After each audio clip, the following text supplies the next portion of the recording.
The All Progressives Congress was tipped by many political observers to win last weekend's governorship election in Edo State. But that wasn't to be, as Governor Godwin Obaseki of the People's Democratic Party swept the polls and in the process secured a second term of 4 years in office. The fallout of this electoral outcome for the All Progressives Congress in Edo State may already be manifesting in the form of punitive measures being dished out for alleged anti-party activities, according to published reports in the media. Jumping out from the entire conversation is a question of Oshiomhole and to what extent he may have contributed to the party's defeat at the polls. Joining us now from Benin, Edo State capital, to have an overview of last weekend's governorship election in Edo State is Anselm Ojezua, Chairman of Progressives Congress Edo State Chapter. Good morning and welcome to the program, The Morning Show, Mr. Ojezua. Good morning, sir. Yes, I observed that you issued a letter congratulating Governor Obaseki on his victory at the polls. And you put the blame of the loss of the APC in that election on what you described as arrogant, insensitive, and irresponsible leadership within the APC. You didn't name names, but now you have an opportunity to expand on that a little bit and identify who you had in mind when you were talking about arrogant, insensitive, and irresponsible leadership that led to the defeat of the APC. Well, if you cast your mind back, you recall that even on this program and in other media, we have always had these issues in APC in Edo State. At the material time, Comrade Oshiomhole was national chairman. And I did say at the time that he had abused his office by coming home to Edo State to organize a dissident group in the name of EPM, Edo People's Movement. And he used this miserable band to destabilize the party in the state. We drew attention at the time. We wrote letters, we wrote protests, we addressed the press to inform them of the dangers embedded in that type of activity. Within the constitution of our party, organizing a parallel group is a ground for expulsion. It is a ground for discipline or disciplinary action. And when nobody listened, his ward suspended him. That suspension order was ratified at the local government level. It was further ratified at the state level. And we did notify the National Executive Committee. Unfortunately, he used his office as national chairman to ensure that that sanction did not see the light of day. We went to court to enforce our rights, our membership rights. And in the end, the Court of Appeal gave judgment that the suspension order was in order and that he should proceed on suspension forthwith.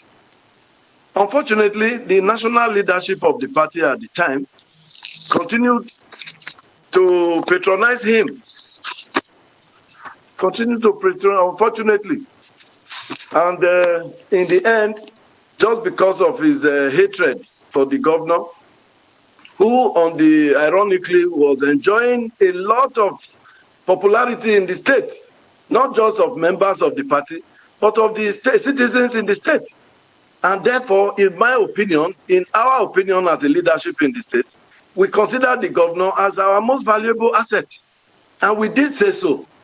But it is as if our opinion did not matter. Only Adams Oshiomhole must have his way. He went and brought somebody from outside the party, somebody who left the party under very, very hostile circumstances a few years ago, brought him back, forced him down the throat of the membership. And what is even worse, in the days leading to the election, after the unsavory so-called primaries that they said they organized, which the party structure in the state did not participate in, the National Caretaker Committee came to try to provide a platform for settlement. A committee was set up with no less a personage than the former Senate President, Senator Ken Namani, came to Benin, spent time, made a lot of effort, met with everybody. We met with them. There was a follow-up meeting between myself, the Pastor Izeyamu, Senator Domingo Obende, and the chairman of the Reconciliation Committee in Abuja. We had very good and useful discussions. But the follow-up, all efforts that committee made, with all the sacrifice that they made, all their efforts were rebuffed. Adams Oshiomhole and Pastor Izeyamu believed that they had capacity to go and do political battle without the platform upon which it rested. They went to this election with their miserable band of EPM adherents, and they left the party behind. You can imagine that a campaign council was formed, no input was made by any member or structure of the party in the state. Even the agents list was sent from Abuja. How can you participate effectively in an election without the platform upon which you rest, just because of you believe, or they had a bloated value of themselves? That is the only way I could see such a perfidy. And it was something that was designed to fail, as I was concerned. I am pained that the leadership of the party allowed Oshiomhole to personalize the process, and to a point where he isolated the mainstream of the party to the negative fortunes of the party. You can imagine, a party was in office, in government. We had a governor. He was hounded out of the party. And he went to add value somewhere else and won the election. Indeed. So that is the reason why I wrote the letter I wrote. Well, from your accounts, it's true then that a house divided against itself can certainly not stand. And it does take quite a bit of effort to make a figure as powerful as an incumbent governor into an underdog that the people of Edo State felt that they had to champion and defend. So most unfortunate. Yeah. And yet, Adams Oshiomhole, whom you blame for the debacle, is taking the electoral defeat with equanimity and, seems fighting fit for another day. What do you propose now going forward for APC in Edo State? Well, going forward, we have to try and pick up the pieces. I think the basis for this kind of situation is to, first of all, give the membership of the party in the state that confidence that we have a leadership that is faithful to its own rules. We have a constitution. The constitution has made provision for disciplinary action. We have pending disciplinary action. They have refused to give effect to it. If a party cannot be true to its own constitution, what is the value you will attach to that association? So I think the first step is to ensure that those who put us in this situation, they have to be interrogated, and where necessary, they should be sanctioned.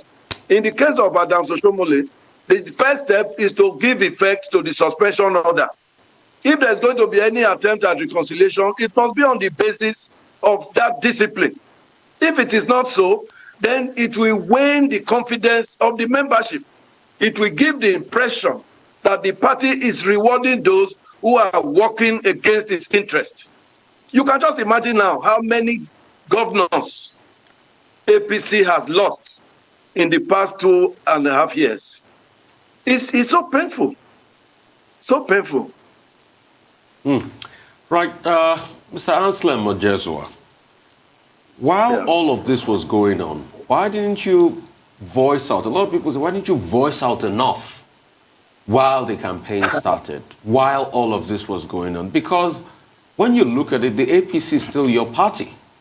So a lot of people say, what role did you play in bringing out this to the fore? And some will say, is it that you have a personal grasp with Adams Oshiomhole as a person, or he has attacked the structure of the party in the States? Well, I don't know how loud you want me to voice out. Even on this platform, on Arise, you remember, it was as if we were having a shouting match. when I was drawing attention to the damage that was being done to this party by the reckless behavior of an individual. I have nothing personal against Anselm Ojezua, nothing at all. I supported him right from 2007 till he became national chairman. We know what we went through to manage to get him into office as national chairman. I couldn't have made all that sacrifice if I didn't have love for him. I had love for him. I actually met with him in June last year. And between both of us, over 3 hours, we agreed that it will not be in the interest of this party for himself and the governor to have a problem, and that we should take steps to address it. The following week, he was busy sponsoring members of the House of Assembly to rebel against the leadership of the party. He was blaming the governor for what the party apparatus did. And some of us said, no, it is the leadership that took these decisions, not Obaseki. And as you can see, everybody matters, no matter how lowly placed you think it is in a democracy. A democracy is not a place where you can have an emperor. So we gave press conferences, we wrote letters to the President of the Federal Republic, we copied the progressive governors, we drew attention. When the Akonde committee was set up by Oshiomhole, we made representation to the Akonde committee. Our memorandum is still there. It contains all these things that I'm telling you, including a prediction that it will not augur well for the party if these issues are not addressed. I believe that is as far as any reasonable person can go. We did all we needed to do. Nobody was listening. It was as if Oshiomhole had convinced them that he is the one who has the magic wand in Edo State. Last Saturday, you saw Edo people. It was not a politician matter. It was not PDP. It was not APC. It was just Edo people coming out to express themselves. They did not only come out to vote, they stood back in their hundreds of thousands to ensure that those votes counted, because people have started saying they will use federal might, they will take advantage of the fact that the presidency will be behind them, they will take advantage of the fact that they can manipulate the process, they will take advantage of the fact that they have billions of naira available to them. And the people now said, okay, we will speak, and then let us see how you will now manipulate this process. Thank God we have a president who has a history of ensuring that institutions do their job. The president, in my opinion, has never manipulated with any electoral process since he became president. And I knew that he would not start with Edo State. As you can see, that election appears for me to be one of the best and most efficient under a very peaceful atmosphere, contrary to all the noise they were making, violence, threat of lives, and so on and so forth. But at the end, the people spoke, their votes counted, and it was published. Of course, those who wrote the law and the Constitution and said a candidate must run on the platform of a political party, they were not foolish. This candidate ran without his party. Even his membership was dubious. Forget about the whatever they went to obtain in court. Even his membership was dubious. He admitted to the channel's television that he didn't go and register at the ward, that he registered online on an online platform that was non-existent. So his own membership was even dubious.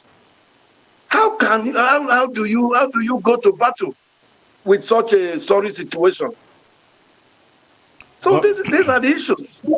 Mr. Ojezua, when you were on this same program in June, you were asked a question whether you will consider following Governor Obaseki to the People's Democratic Party. Now, with what has happened and your disappointment in the leadership of the APC, are you reconsidering the position you took in June when you said, no, you will not follow Obaseki, you will remain in APC? But apparently, you are not happy in the APC. Will you consider moving over to join Governor Obaseki in the PDP to provide further support for him?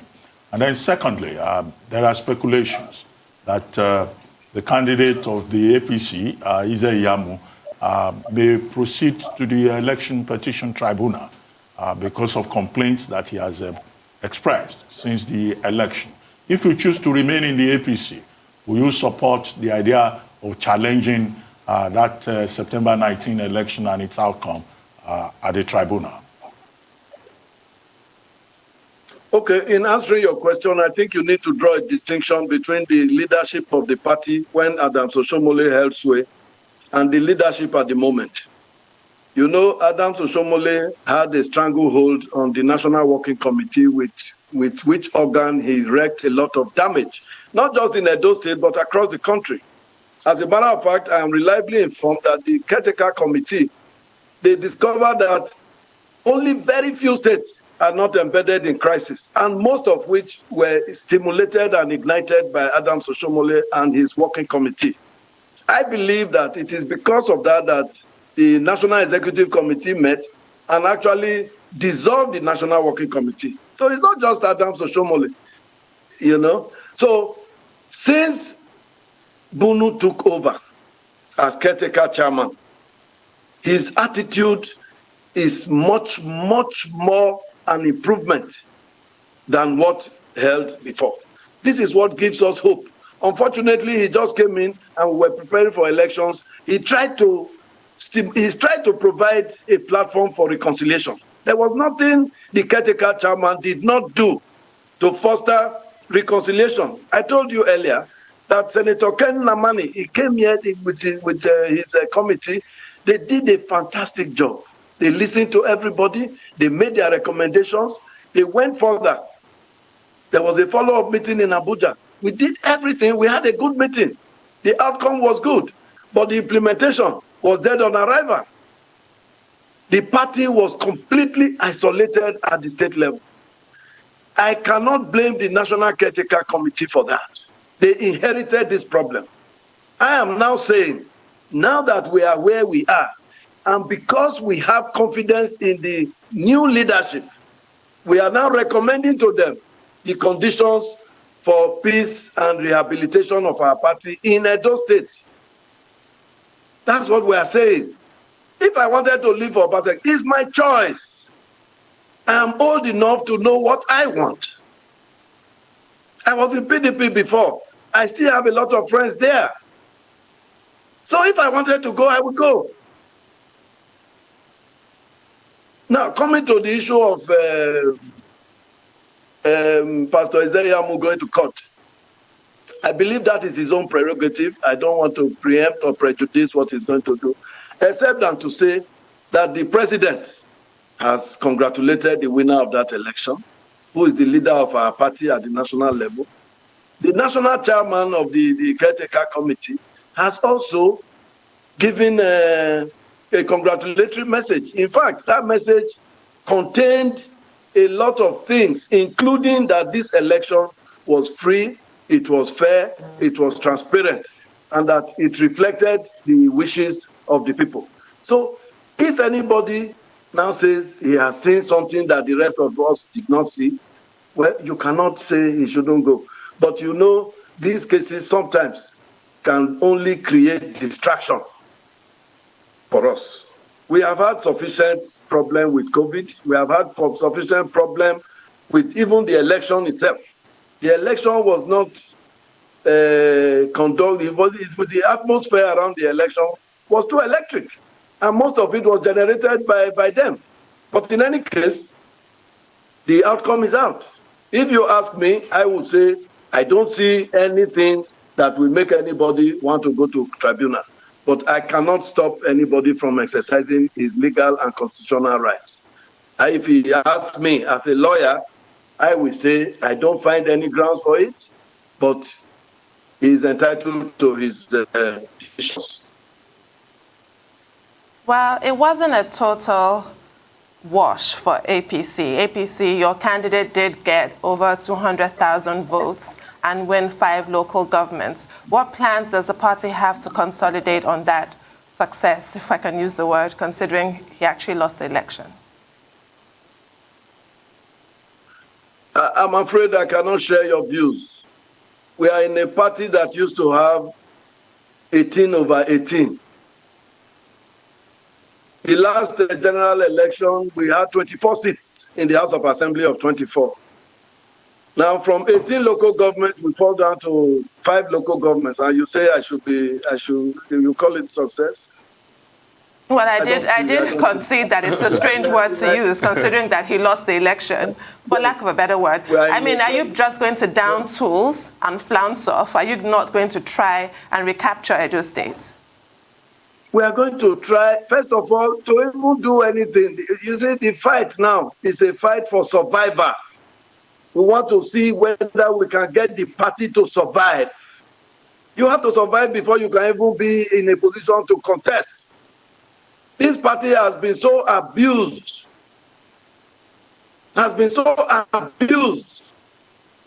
needlessly so. Recklessness took over. I don't know what they were thinking. But we are still here. We are ready to rebuild our party, if only the leadership will support us by ensuring that the rules are obeyed and enforced. We have existing sanctions which they must enforce. If they don't do so, the confidence of the membership will be further waned. Don't forget, the beauty of politics is in the contest. We were totally isolated from this contest. Everybody was left to his own designs. That is not how a party is run. Every organ of the party has its job, set out for it in the Constitution. How can we run a party without reverence to the Constitution? That is the part of it that we insist that they must do the right thing. If they do the right thing, we can get it right. Our most valuable asset, I say it, was the governor. Not because he was governor, but because he was doing so many things that endeared him to the people. You can see the evidence. Even though you say that it was not a wash, I don't know what you mean by wash. In politics, if you take second, it's failure. Okay, Mr. Ojezua, I want to ask you a question. I want to spin the die now. What if APC had won? Would you be saying all of this? Would you write that letter? I said it before the election. What if APC had won? Would you be saying all of this? I said these things even before the election. Some of you can bear me out. It would not have improved the situation if they had won. Well, what is the value of a victory on a party that is destroyed?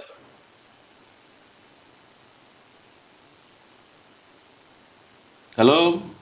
I didn't see it. Hello, Mr. Ojezua? Yeah. Go ahead. Like you were saying something. You said, what's the value of a victory on a party destroyed? Yes, my answer to your question would be to refer to what the lady said earlier on. A house divided against itself cannot stand. I said so before the election. I'm still saying it after the election. So what are we saying? Mr. Ojezua, we are saying the same thing. Mr. Ojezua, now that your party lost, where does this leave those 14 plus 3 lawmakers in the Edo State House of Assembly? And how, in your opinion, can the crisis in the Edo State House of Assembly be resolved? And what is your message to your good friend, Governor Obaseki, now that he's been able to slay the dragons? You see, there are constitutional requirements that are not negotiable. Politics, you negotiate those items that can be negotiated. As far as the 14 legislators are concerned, the Constitution provides how long they can stay away before their seats are declared vacant. The Speaker has declared their seats vacant upon the fullness of time. For me, that one is there is nothing can be done for them. INEC must conduct elections to those seats. For the 3, I will continue to appeal to them. If they were misled in the past, they should come back home and let us reconcile them with their colleagues so that they can do the job they were voted to do. That would be my advice. Well, what was your next question? Obaseki. My advice to Obaseki would be, if God has been kind to you, the least you can do is to be magnanimous in victory. Reconcile with all and sundry so that you can have a proper atmosphere to provide the true dividends of the votes or the mandate that has been given to you. I don't think negatives will not help us at this time. I think what Edo needs now is the spirit of brotherhood, unity. That's what we need at this time. Well, we're going to take a short break now, and we'll be back with more with Anselm Ojezua. Please stay with us.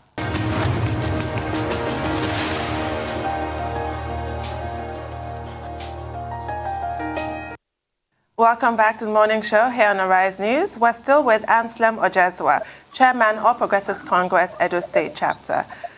Sir, I tried to offer you some kind of silver lining, and you soundly rejected it. The people of Edo State do deserve to have their choice in government, and they've made that choice in Governor Obaseki. But they also deserve a credible, vibrant opposition. You seem to have thrown in the towel. No.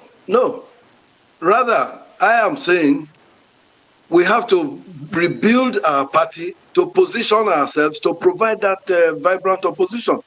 At the moment, we are not on. We have been terribly abused.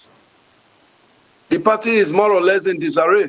We need to rebuild if we must provide that opposition. So I'm agreeing with you to that extent, but we have to be in a position to do so. And the only way we can do so is to be on the basis of legitimacy in terms of obedience to the tenets of our party, which is the Constitution. I have said it in this on this program some time ago. I say when you hear they say the party is supreme, it's not because of any individual. It's because of that Constitution that all of us subscribe to. The moment we begin to violate the rules of our Constitution, that is the time we start to destroy the party. See where it has led us? The only way now is to make a 360 degrees U-turn, come back, revisit the issues, and address them. You don't solve a problem by avoiding it. You must address those issues. If you don't address them, the problem will get worse. If we have a cancer in our midst, that cancer must be cut off so it does not destroy the body. And who is that cancer? You want to say, because you've mentioned that Oshiomhole a lot, that he might be that person. And can the same party have a future with Oshiomhole leading or being in a position to be able to give advice and counsel? I think Oshiomhole has had this opportunity and he has abused it. You know, Oshiomhole had a lot of goodwill with the people of Edo State. Albeit I can even say of Nigeria. This opportunity he has had to lead the party at the national level is the greatest opportunity he ever had in his life. How he went and bungled it, I don't know. I don't know, honestly. I know as a matter of fact that one of the greatest attributes a good politician must have is humility. The thing seems to have taken flight with him. And those were one of the reasons why people ran around him. That he was accessible, he was humble, he was, But today, as soon as he became national chairman, nobody knows what happened. The governors that virtually installed him, he just took on all of them for no reason. What is going on? This politics, or whatever they call power is transient too. No matter how powerful you may be, even if you are president of the Federal Republic, you can only be president for as long as the Constitution allows you. Thereafter, you will come back and meet the people So that must be at the back of your minds at all times. Who will give him the opportunity now? With all this, I think they should have gotten rid of him long before now. Okay, Mr. Ojezua, two quick things. In the post-election analysis, there are some commentators who have said that part of the problem in that election was the intervention of your party's national leader, Asiwaju Bola Ahmed Tinubu, when he openly campaigned against Governor Obaseki, and people came up with the phrase, Edo no be Lagos. How much of a factor was that particular intervention in the APC's laws? And then your party, you said earlier, has problems virtually in every state, and you've lost some of those states to the PDP. And there are members of your party who are saying that the only person that is still holding the APC together is President Muhammadu Buhari, and that once he leaves in 2023, they don't see APC remaining one party. What do you think of that analysis, that position? So two things. Hello, Mr. Ojezua, are you still with us? Hello, can you hear me? I can hear you. I don't know if you can hear me. Okay, I'm not hearing you too clearly. Hello? Please go ahead if you can hear me. Hear me now? Yes. Hello? You know... Okay, I can hear you clearly. Even though there is no constitutional provision for such a position, is generally known to be called national leader, which means he has influence across the country. In that leadership position, I think leadership position also carries some responsibility. By making that broadcast, not a few people thought he had descended to the arena, which was, in my opinion, a political mistake. That broadcast infuriated the people of Edo State because it sought to confine them to a position of servitude, and their king was now giving them directives. That is the message they got. And if I were to be Obaseki, I would write to him to thank him for that broadcast. Because whatever was left of the opposition to Obaseki moved over to him after that broadcast. I think that broadcast was a mistake. He shouldn't have made it. And in his position, he ought not, even though he had the power to make contributions, he had the power to make donations, but to come out so brazenly, I thought was a miscalculation on his part. And you can see the reward. There was a second leg to the question, the concern about President Buhari being the major link that is still holding the APC together, and that by 2023, the APC may implode and even lose the election in 2023. What do you say to that? Well, there's no doubt that the president is a major force within the party. First of all, he's the leader of the party. Secondly, the instruments of office affords him the most powerful man in this country, and his power is pervasive across the country. So, of course, those people will have some level of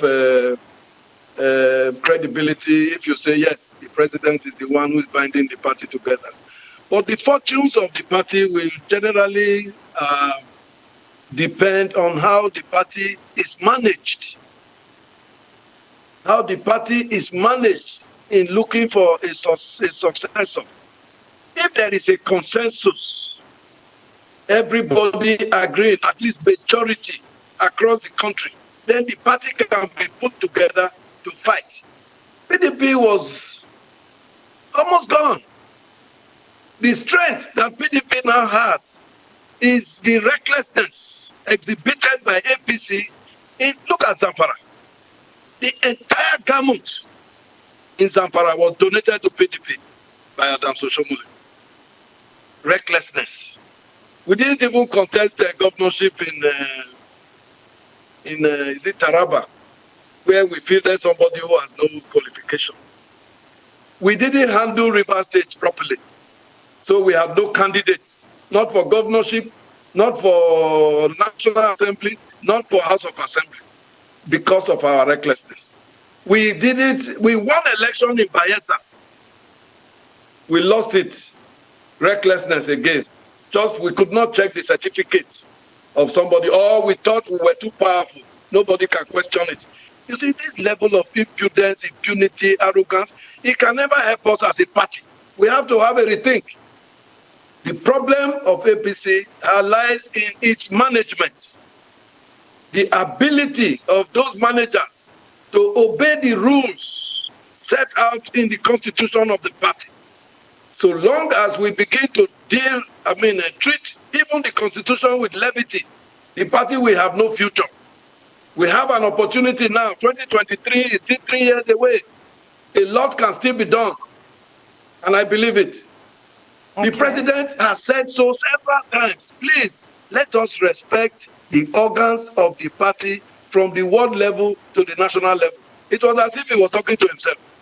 They have to go back, listen to Mr. President, and follow his guidance. Let us stop abusing our offices. Thankfully, the working committee has been dispensed with. I believe that the caretaker committee, I hope they will do a thorough job in trying to review the party at all levels.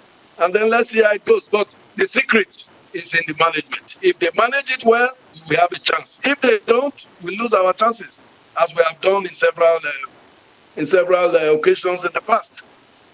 Well, many Nigerians are hailing the Edo State elections as the end to godfatherism, the power of the ballot box, a new era in politics. Do you agree with that as a general trend? Are we going to see a change now, or are you solely attributing the victory of Governor Obaseki to the ham-fistedness that you've so vividly described?